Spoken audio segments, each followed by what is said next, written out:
The Han Solo movie is all the hallmarks of a troubled film. The main star is apparently so incapable of either acting or channeling the characteristics of Han Solo that a permanent acting coach has been on set at all times to coach him through each scene. Then, the original directors were fired and replaced with a new director who went on to reshoot almost the entire movie. Either one of these things happening would be a huge warning sign. Both of them happening to the same film are a very strong indicator that there is going to be a massive dumpster fire of a movie arriving when Solo is released. The film has run many millions of dollars and many weeks overdue. The window of opportunity to release the movie's first advert was missed multiple times. Eventually an advert was shown during the Super Bowl. No one really believes the claim that the Star Wars executives decided that this was the best approach for publicity. They clearly needed as much time as possible to piece together some kind of advert. Kathleen Kennedy can most easily be described as beleaguered at this point. This movie will either save or end her career as the driving force of Lucasfilm moving forward. So let me ask you a question. Do you really actually want Solo to be a good film? Think about this for a moment. The Force Awakens was essentially a best-of remix of the original trilogy. Personally, I thought that was a really smart move. After the disaster of the prequel trilogy, it was important that the new owners show that they understood what we like most about the Star Wars franchise. How better to do that than to produce a movie that didn't rock the boat too much to begin with? As such, a movie that very heavily borrowed from the original movies was a great tactical move, and the fan ratings on Rotten Tomatoes show this to have been the correct choice. The Force Awakens is rated at 88%. This should have been a strong, steady foundation to move forward with, and to build upon, to tell a fantastic new story that would have, if played correctly, allowed many more movies, spin-offs, TV series, and toys of all types to be created for decades to come.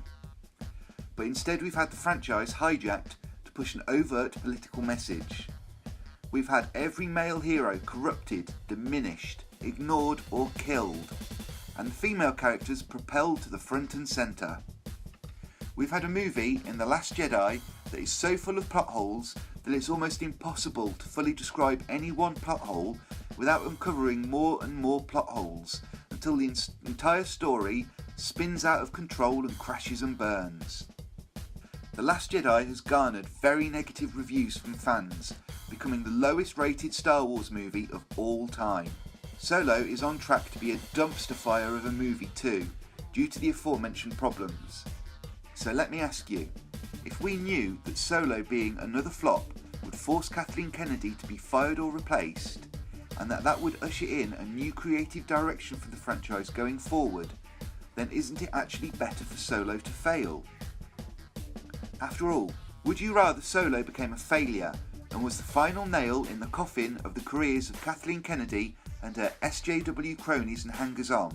Or would you rather Solo were a moderate, if flawed success, which is I think probably the best anyone can expect at this point, but it allowed Kathleen Kennedy and all the other people like her to keep their jobs and to double down with what they've done? If that were to take place, that would allow her to helm the final movie in the 9-film original arc, as well as be in charge of the next trilogy of movies that Disney seems desperate to commission. Imagine her doubling down on the heavy-handed political messages, the eviscerating of established law, the continued attempts to portray all men as failures and all women as virtuous, heroic saviours, that will functionally bury the Star Wars franchise for all time. Isn't it better that Solo fail now, so that she leave and some fresh blood can take over?